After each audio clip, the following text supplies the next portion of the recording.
Alteridade é algo que vem do próprio Deus, porque quando Ele morreu no meu e no seu lugar, ei, minha irmã, cantar é fácil, é lindo e é emocionante. A gente ama dizer, oh, impressionante, infinito e ousado amor de Deus, que deixa as 99 só para me encontrar, traz luz para as sombras, derruba muralhas para me encontrar. E Ele fez isso, sabe por quê?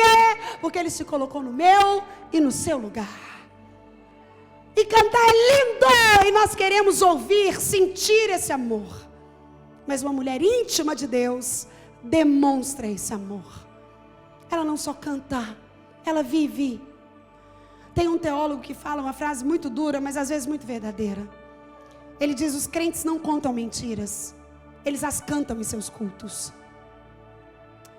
Eu me lembro quando eu era menor, tinham algumas músicas que eu não cantava, nem a cruz de reza. Eu falava, eu não canto isso aí não, eu acho isso aí difícil de viver. E meu pai falava, canta, Deus vai fazer você viver, você vai depender dele. Eu falei, é por isso mesmo que eu não canto, vai que Deus faz eu viver, e eu não estou querendo. Eu lembro, hoje, enfim, com o tempo de maturidade, de estudo, de conhecimento do Senhor, eu canto. Mas eu me lembro que uma das músicas que eu não cantava, nem com reza brava, era aquela. Te louvarei, não importam as circunstâncias.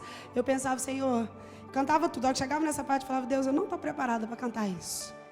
Que eu não sei se eu vou te louvar em qualquer circunstância. Tem gente que acha lindo cantar, mexe com minha estrutura. Eu penso, gente, não fala isso não, o problema de orar é que Deus ouve. E de repente Ele resolve mexer.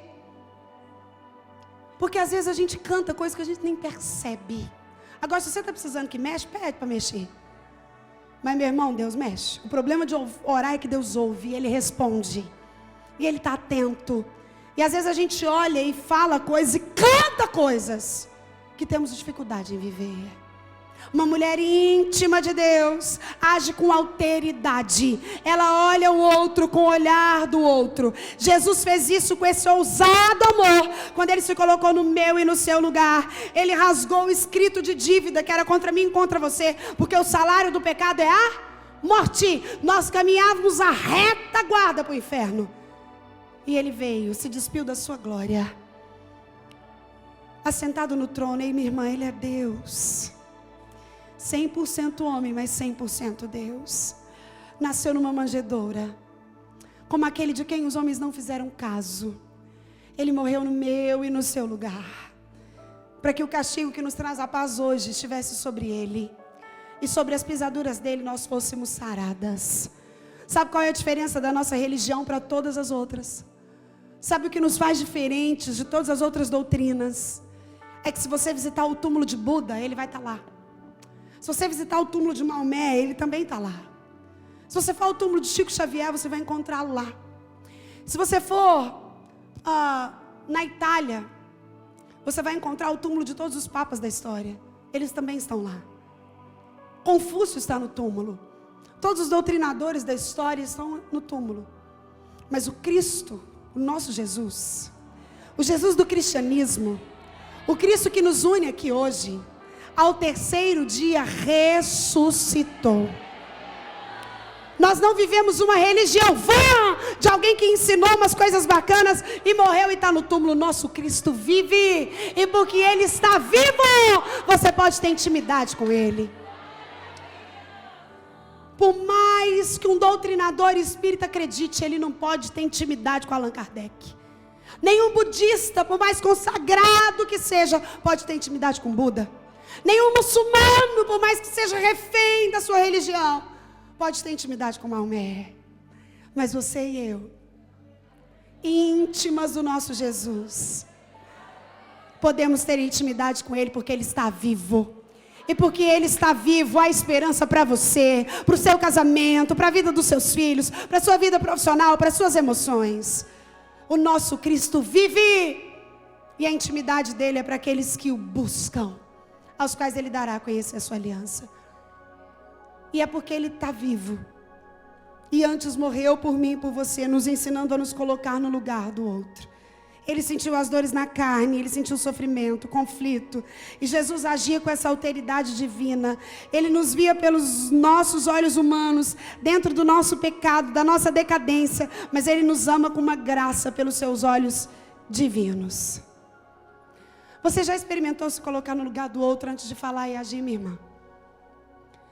Você já experimentou se colocar no lugar de quem você afronta? Da pessoa com quem você briga na fila do banco? Você já pensou em colocar no lugar da outra que está sendo vítima de uma defraudação moral? Uma das coisas que pessoas íntimas de Deus que vivem a vida com alteridade têm é a tranquilidade de que enquanto você cuida da sua piedade, Deus cuida da sua reputação. Eu vou repetir. Quando eu ajo com alteridade, quando eu me coloco no lugar do outro, quando eu não quero o mal do outro, quando eu compreendo que o Senhor tem um plano individual para a minha vida, e quando eu vivo assim, eu não preciso me preocupar com a minha reputação, porque dela Deus cuida. Enquanto eu estou cuidando de fazer o que é de Deus, Ele cuida do que é meu. Ele resolve as minhas questões, Ele imputa a justiça dEle. Ele faz da forma dEle, que é sempre a melhor. Uma mulher íntima de Deus aprende e vive os 5 estágios da sabedoria. Uma mulher íntima de Deus vive com alteridade. Se coloca no lugar do outro, vê a vida com a vida do outro. Pensa antes de falar, faz como Jesus faria. Uma mulher íntima de Deus, em terceiro lugar, é alguém que entende que lutas repetidas, segura aí, minha irmã, carregam lições não aprendidas. Você pode repetir isso comigo? Lutas repetidas, lições não aprendidas. Você já viu que tem gente que vive a vida inteira a mesma luta? É na mesma área. Alguns é só na saúde, outro é só na finança, outro tem luta no casamento, outro é só com o filho. 1 Coríntios 10:13, não vos sobreveio provação que não fosse humana, mas junto com a provação, o Senhor promete enviar o alívio. Ou seja, vale, deserto, provação, tem tempo de validade. Se eu continuo na mesma prova, na mesma situação, eu percebo a mesma luta, na mesma área, ei, há algo errado que o Senhor está querendo me ensinar e que eu ainda não quis aprender. A pergunta não é Deus, por quê? É Deus, para quê? O que eu preciso ver que eu ainda não vi? O que eu estou querendo que você entenda, minha irmã, é que o vaso sempre vai quebrar onde ele foi mal remendado. Se o Senhor quis me ensinar uma lição numa determinada luta, e eu não quis aprender, é lá que esse vaso vai quebrar de novo, porque normalmente as lutas repetidas, em uma mesma área das nossas vidas, elas acontecem porque a gente é escapista, a gente joga o problema para amanhã, a gente não se rende ao confronto. Um exemplo clássico é o livro de Êxodo. Uma jornada curta, que geograficamente dava para fazer em 15 dias, que era a saída do Egito, a chegada em Canaã. Quanto tempo o povo ficou lá? Quanto? 40 anos. Sabe por quê? Um percurso que dava para fazer em 15 dias, andando direitinho, demorou 40 anos. Porque Deus queria ensinar ao povo lições que eles não tinham aprendido no Egito. Principalmente a obediência, a gratidão. Aquele povo murmurava. Era um povo que viu as pragas tomarem o Egito todo e eles serem poupados. Foi um povo que viu todo mundo abrir a torneira e sangue sair, na dele sair a água. Foi um povo que viu Moisés levantar o cajado e o mar abrir. Foi um povo que viu todas as pragas não serem atingidas. Foi um povo que passou o sangue do cordeiro na porta da sua casa e não teve a morte do seu primogênito. Mas era um povo que na primeira oportunidade troca tudo que Deus fez por bezerros de ouro. Era um povo que murmurava, recebia o cuidado de Deus.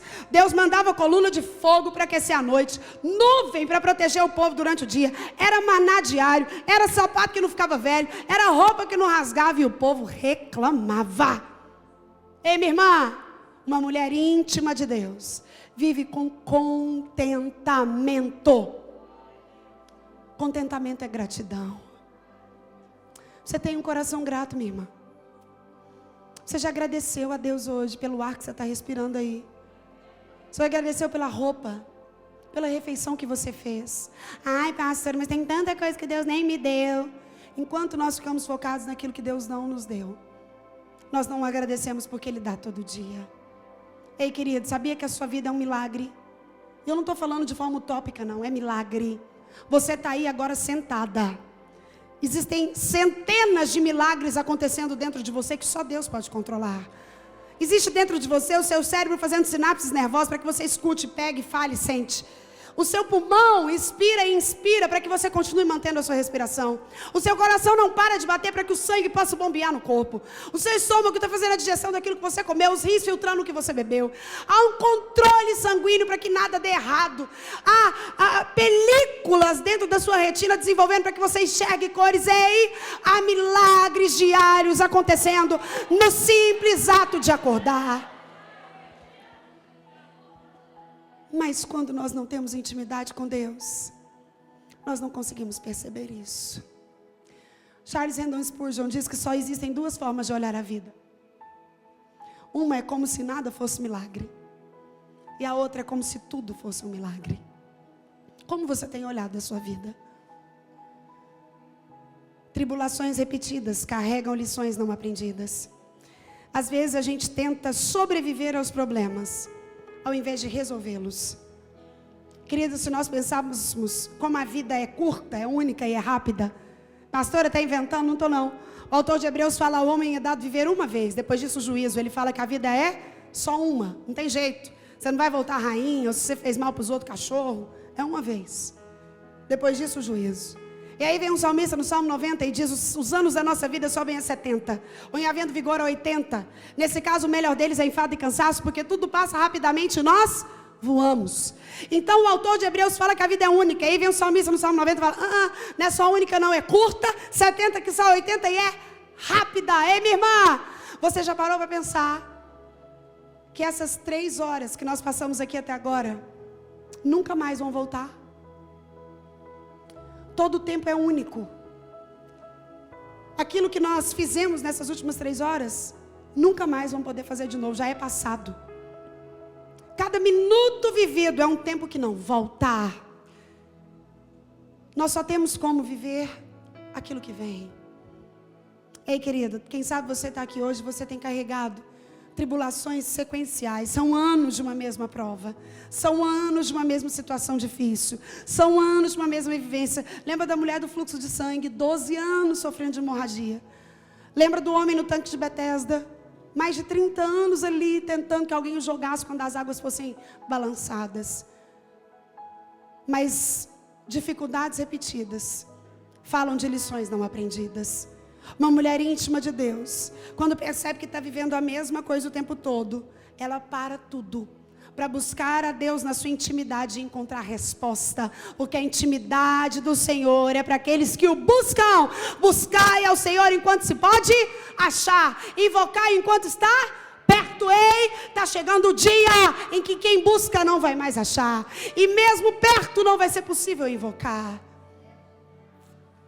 Você tem buscado ao Senhor na sua intimidade? Uma mulher íntima de Deus vive os 5 estágios da sabedoria. Uma mulher íntima de Deus vive a vida com alteridade, se coloca no lugar do outro, enxerga o problema do outro.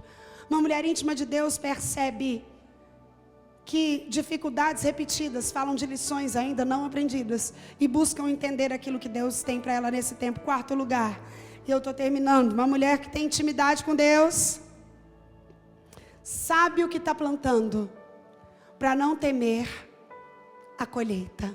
Você pode dizer isso comigo? Eu preciso saber o que planto, para não temer o que colho. Eclesiastes 3:2 diz assim: há tempo de nascer e tempo de morrer, tempo de plantar e tempo de arrancar o que plantou. Deixa eu te contar uma coisa sobre essa questão da semente. A semente, ela carrega nela o histórico biológico de quem a gerou. Ou seja, se eu estou plantando uma semente de manga, você pode ter certeza que você vai colher manga. Porque o histórico biológico que a semente carrega é de manga. Jesus disse certa vez: não vos deixeis enganar. Porque a probabilidade da gente se enganar nisso, achar que a gente está plantando uma coisa e vai colher diferente, porque a gente tem uma estrela na testa e é filho predileto. Ei, querido, Deus não tem filho predileto. Você pode dizer amém? Deus nos ama de forma igual. Ninguém aqui é mais importante para Deus. Ninguém aqui é mais filho que o outro. Deus não tem filho predileto. Ele nos ama. Ele morreu por todos nós. Porque Deus amou o mundo de tal maneira O mundo está incluso você e eu, de forma plural e não singular. Existem pessoas que acham que vão semear coisas e depois não vão colher. Já viu gente que faz coisas sem achar que vai ter consequência do que está fazendo? É por isso que Jesus diz rasgado. Eu gosto de Deus que Ele fala logo no tutano. Não deixa meia palavra para ter duplo sentido. Não vos deixeis enganar. Aquilo que o homem semear, isso também ele ceifará. Jesus disse claro, não se deixe enganar.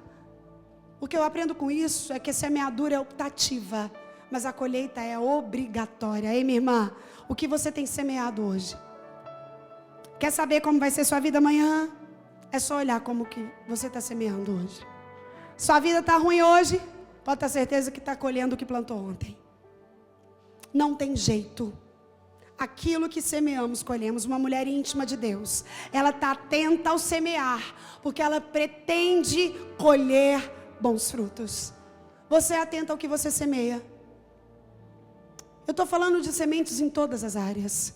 Eu estou falando daquilo que você semeia no seu casamento, daquilo que você semeia na vida da sua vizinha, daquilo que você semeia na vida dos seus filhos. Quero falar só uma coisa sobre mães. Não vim falar sobre criação de filhos, mas quero falar só uma coisa. Cuidado com aquilo que você fala para o seu filho. Sabe, Satanás, ele não é onisciente, ele não pode ver o que a gente pensa. Só Deus tem esse poder. Mas ele ouve o que a gente fala. E ele trabalha com o que a Bíblia chama de dardos inflamados. Ele joga lança inflamada e sabe onde elas vão? Na sua mente. Satanás é especialista em colocar dúvida na nossa vida. Ele ama colocar interrogação onde Deus põe ponto final. Então a guerra que ele tem contra mim e contra você é para ganhar a nossa mente.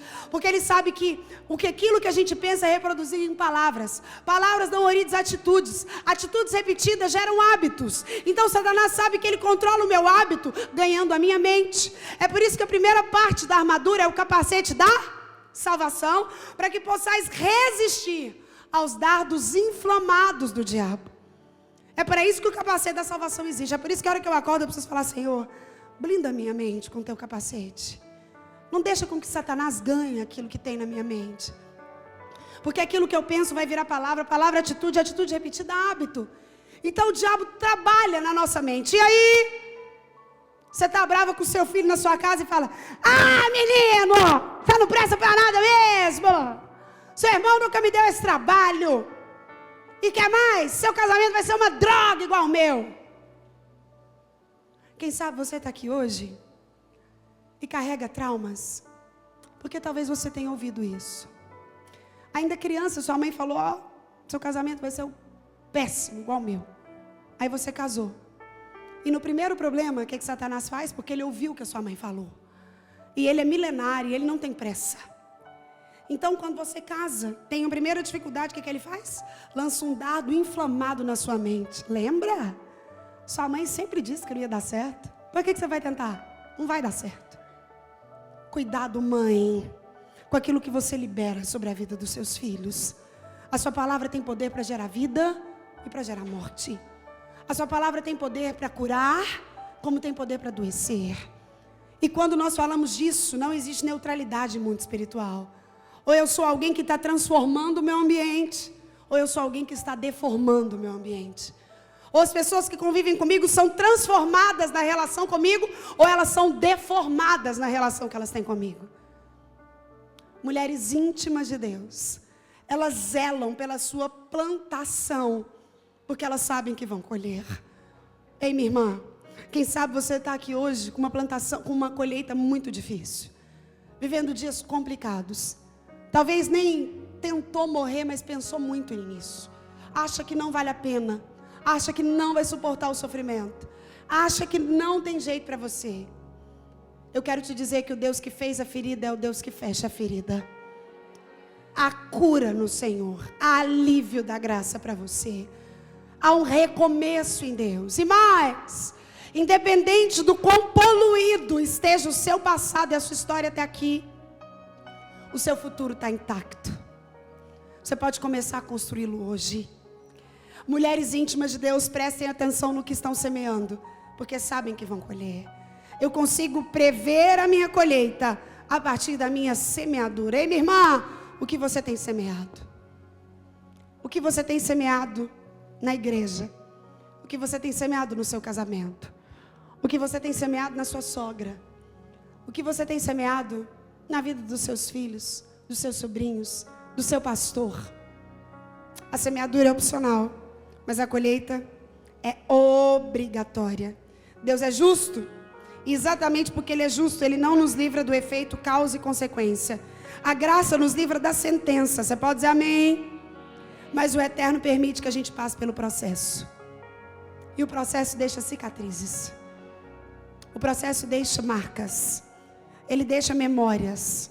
E geralmente, ele não é muito fácil de ser passado. Foi como aconteceu com Davi. Davi percebeu que o adultério dele com Batseba, que somente aquele olhar e desejar uma mulher tendo tantas outras, culminou na morte do seu filho Absalão. Deus perdoou o pecado, mas Davi colheu a consequência da semeadura. E eu termino te dizendo que uma mulher íntima de Deus, além de conhecer e praticar os estágios da sabedoria, além de viver com alteridade, além de ter noção da semente para prever a colheita, além de entender que lutas repetidas carregam lições não aprendidas, é uma mulher que substitui, segura aí, minha irmã, a arrogância pela obediência. Você pode dizer isso comigo? Eu preciso substituir a arrogância pela obediência. Você é uma mulher obediente, minha irmã? Nós vivemos uma geração onde a desobediência é tão comum. A gente desobedece a pequenas regras, como desobedecemos a grandes regras. Tem gente que acha que furar o sinal vermelho não tem o mesmo peso de desobediência do que desobedecer o pastor. Ei, querido, a desobediência, ela ocorre quando você quebra a regra do local onde você está. Quando eu chego no médico e lá está escrito, por favor, desliga o seu telefone. O médico está olhando para sua cara e você está respondendo no WhatsApp, mandando no áudio, fazendo desobediência. O pastor pede, todo mundo vem de camisa rosa. Eu não gosto de rosa, nunca gostei, vou de azul. Não se deixe enganar. Nós temos a mesma forma de agir nas mais variadas circunstâncias, é a mesma. É por isso que a Bíblia diz que quem não ama o irmão a quem vê não pode amar a Deus a quem não vê. O princípio é o mesmo. Se eu não me sujeito às autoridades estabelecidas sobre a minha vida, o militar na rua, o professor em sala de aula, o pastor dentro da igreja, o prefeito na minha cidade, o governador no meu estado, o presidente da nação, se eu não me sujeito à autoridade delegada a mim nos meus lugares, se eu não me sujeito à autoridade do meu marido como cabeça, ei, nunca pense que você será capaz de se sujeitar a Deus. Não tem jeito. A desobediência, ela é gerada naquilo que Satanás teve como semente quando largou o céu, na rebeldia. Deixa eu te contar uma coisa que talvez você não saiba. Às vezes a gente gosta de falar sobre dupla honra. Ano da dupla honra, campanha da dupla honra, mês da dupla honra, vida da dupla honra. E a dupla honra é uma bênção. Ela é bíblica. Mas eu quero te dizer que o único lugar que ela aparece na Bíblia, o único lugar, é quando ela fala sobre a obediência às autoridades eclesiásticas. A única forma de viver a dupla honra de Deus na sua vida é obedecendo e se sujeitando ao seu pastor, ao seu líder da igreja local, à sua líder na rede de mulheres. O Senhor é um Deus de causa e efeito. É por isso que Ele é reativo, Ele reage a nós. Como assim, pastora Sara? Simples, batei, abri-se-vos-á, pedi, dá-se-vos-á, buscai, achareis. Ou seja, o homem fazendo algo e Deus respondendo a algo. Se você quer colher dupla honra na sua vida, em qualquer que seja a área, não há outra forma, não tem jeito de pegar atalho, porque Deus é um Deus que cumpre os processos. É necessário obedecer e honrar as suas autoridades eclesiásticas. Ei, querido, Deus trata você da forma como você trata o seu pastor. Vou repetir. Deus trata você da forma como você trata o seu pastor. Quem fala mal de pastor, quem julga pastor, quem detona pastor, esquece, não vive colheita. Não tem jeito, porque Deus não pode negar-se a si mesmo. Nele não há sombra de variação e Ele tem um compromisso com a palavra dEle. E é assim que Ele diz. Pastores, eu não estou falando de liderança que faz aqueles pecados morais escandalosos, não estou falando disso. Eu estou falando de gente que o pastor fala, isso aqui é água. Ele fala para mim, é coca. Meu filho, é água, pode beber, você vai ver, não tem gosto, é transparente. Pois para mim é coca, que a coca que eu conheço é branca também. Você já viu gente de dura cerviz? A Bíblia chama de povo de dura cerviz. Quem tem dura cerviz não se dobra, não se inclina, não se rende, não aceita autoridade delegada.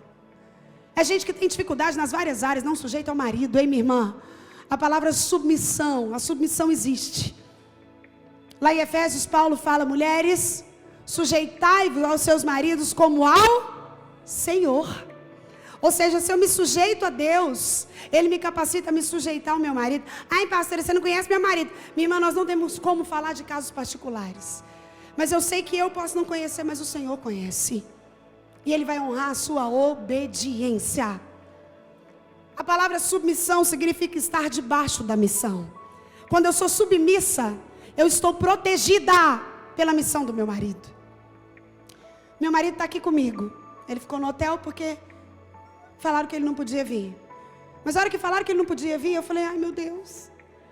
Porque quem já me viu pregar em algum lugar, ele fica aqui atrás e ele intercede o tempo inteiro. E ele ora por mim.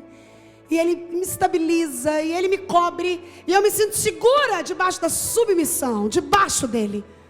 Eu sei que não há competência alguma ministerial em mim, se eu não tiver um cabeça que ora pela minha vida, que cobre aquilo que eu vou fazer, que guarda o meu caminhar, que entra comigo na batalha, que ora por mim antes, durante e depois. Isso é segurança. O seu marido representa o Senhor na sua vida, minha irmã. Peça para que o Senhor te ajude a viver as colheitas da boa submissão. Ah, pastor, meu marido, ele é assim, ele é alcoólatra, ele está... Procure o seu pastor, busque um aconselhamento bíblico para o seu caso. Mas não quebre o compromisso que o Senhor quer que você tenha com Ele. E o Senhor estabeleceu as regras da família, está lá em Efésios 5, para quem quiser ver. Maridos, amai vossas esposas. Mulheres, sujeitai-vos aos vossos maridos. Filhos, honra pai e mãe. Pai e mãe, não provoca o filho a ira, e é simples. O problema é que a gente olha e não obedece. Mas uma mulher íntima de Deus substitui a arrogância pela obediência. Quanto mais íntima de Deus eu me torno, mais submissa eu posso ser. Quanto mais íntima de Deus eu me torno, menos necessidade de ter razão eu tenho. Quanto mais íntima de Deus eu me torno, mais pacificadora e menos conflituosa eu sou. Você já viu gente que quando chega no ambiente, se tem um conflito, o conflito aumenta? A pessoa ama espinhar. Mas existem outras que está tendo um conflito e se ela chegar, a paz chega com ela. As palavras são de paz, a postura é de paz. Há um fim na contenda, há um fim na fofoca. Quem é você nesse quadro, minha irmã? Mulheres íntimas de Deus substituem a arrogância pela obediência. Porque quando eu tenho intimidade com Deus, eu percebo que eu não preciso fazer nada porque Ele já fez tudo. Eu percebo que eu não preciso crescer porque Ele é quem deve aparecer. Isso é gerado na intimidade. A capacidade de me render, de não ter necessidade de aparecer, de não buscar aplausos humanos. Lembra daquela música assim? Cantou na igreja um tempão, hoje ela já está ultrapassada. Mas eu me lembro que na época eu ficava pensando, gente, esse povo canta isso, mas tudo quer viver isso, é tudo mentira. Aquela que falava assim, eu não preciso ser reconhecido por ninguém. E aí geralmente quem mais cantava forte era quem mais desviava. Se todo mundo não falasse o nome dele, não reconhecesse, não aplaudisse. Eu pensava aí, ó, canta, mas não está vivendo. O que é que adiantou?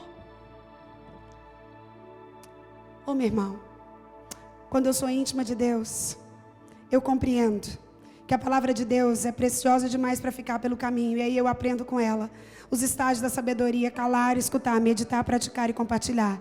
Quando eu sou íntima de Deus, eu ajo com alteridade, empatia, eu me coloco no lugar do outro. Eu vejo o outro pelo olhar do outro, eu tenho o amor do outro, de Cristo pelo outro.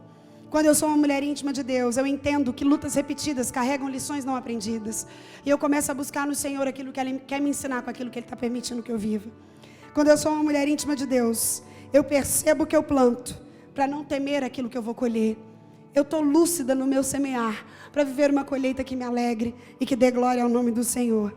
E quando eu sou íntima de Deus, eu substituo a arrogância da minha história pela obediência e a submissão. Billy Graham, o maior evangelista desse século, disse certa vez: cabeça quente e coração frio nunca levou ninguém a lugar nenhum.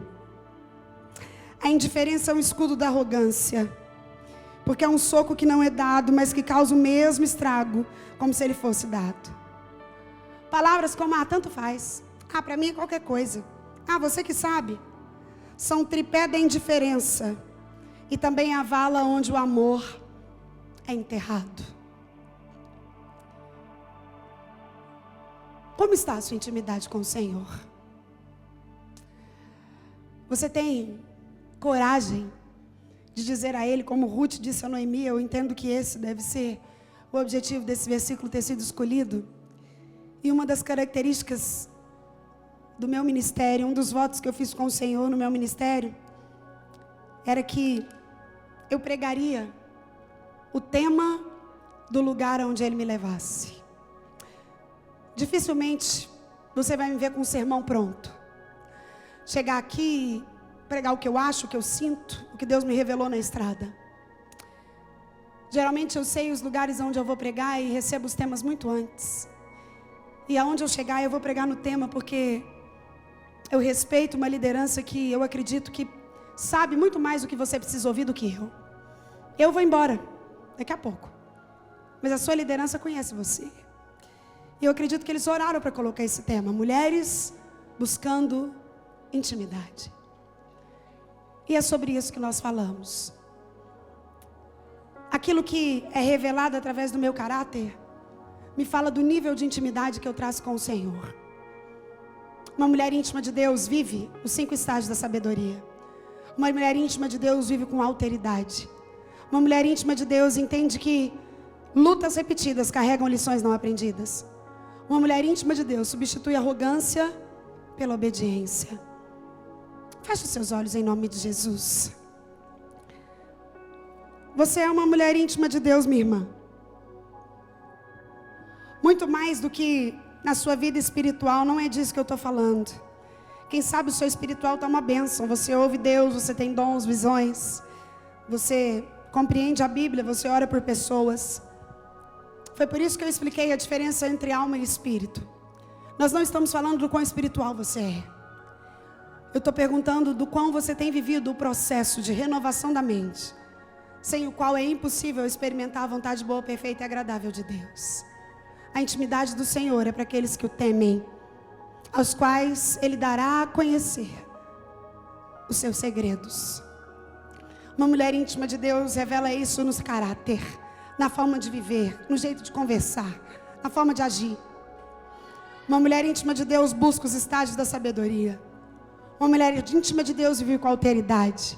Uma mulher íntima de Deus sabe que lutas repetidas falam de lições não aprendidas.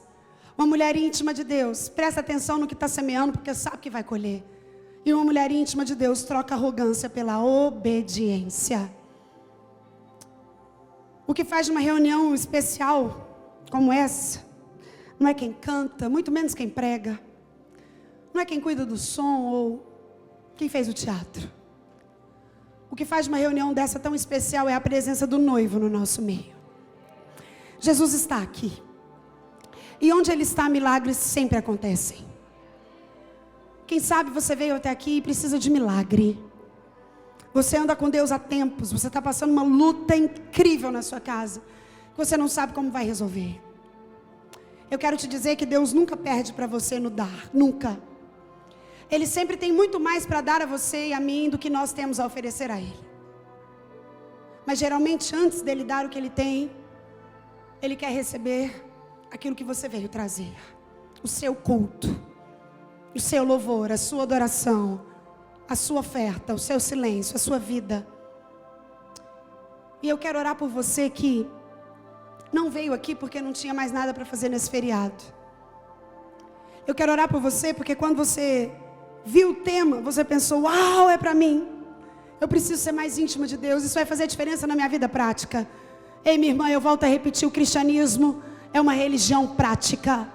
Ele é notado nas nossas atitudes diárias, nos papéis que nós desempenhamos, naquilo que nós somos quando ninguém nos vê sendo, naquilo que nós fazemos quando ninguém nos vê fazendo. Eu quero orar por você que deseja ter essa intimidade com Deus, aquecida nesse tempo. Você que entende que isso vai refletir em todas as áreas da sua vida. E você que além disso percebeu onde você precisa melhorar. A boa notícia é que Deus não nos cobra perfeição, mas Ele nos cobra aperfeiçoamento. Ser hoje melhor do que fomos ontem. Ser amanhã um pouco melhor do que hoje. Refleti-lo mais, amá-lo mais, ter mais intimidade, nos render mais, nos sujeitar mais. Isso sendo notado nos papéis de mãe, de filha, de sogra, de cunhada, de sobrinha, de serva, de profissional. Eu quero orar com você que quer fazer um voto com o Senhor nessa tarde, noite. Dizendo, Senhor, eu quero ser mais íntima do Senhor. Eu quero que o Senhor impute sabedoria na minha vida. Me ajuda a calar, a escutar mais. Me ajuda, Senhor, a meditar antes de falar, a fazer asneira. Me ajuda a compartilhar aquilo que o Senhor tem me dado. Deus, eu quero ser essa mulher mais obediente, menos arrogante. Senhor, eu quero compreender que aquilo que o Senhor tem me permitido viver, constante de luta, é porque o Senhor quer que eu aprenda algo que eu ainda não estou vendo. Senhor, me ajuda a compreender a semente que eu tenho semeado, para saber a colheita que o Senhor tem para mim. Eu quero orar por você que compreende que não há como viver vida cristã sem intimidade. Não há como conhecer a Deus sem ser íntimo dEle. E ao mesmo tempo nós nos parecemos, nós somos influenciados pelas pessoas com as quais nós temos intimidade. Eu quero orar por você que se rejeita sair daqui do mesmo modo. Você que ouviu a voz de Deus e que decide a partir de hoje ser mais íntima de Deus para colher esses frutos. Ter no seu caráter características que demonstram e revelam o secreto que você cativa na sua casa. Você que quer orar comigo, pedindo para que o Senhor se revele a você e te ajude nesse caminho de demonstração de intimidade através do seu caráter. Você que deseja que a intimidade de Deus seja revelada na sabedoria do dia a dia, na sua capacidade de se sujeitar, no seu relacionamento com seus pais, com seu marido, com seus líderes, com seus filhos. Você que compreendeu que intimidade é prática demais para ser somente um tema. É algo poderoso para transformar o meu modo de ser, de pensar e de agir. Você que deseja orar comigo, pedindo para que o Senhor te dê mais intimidade.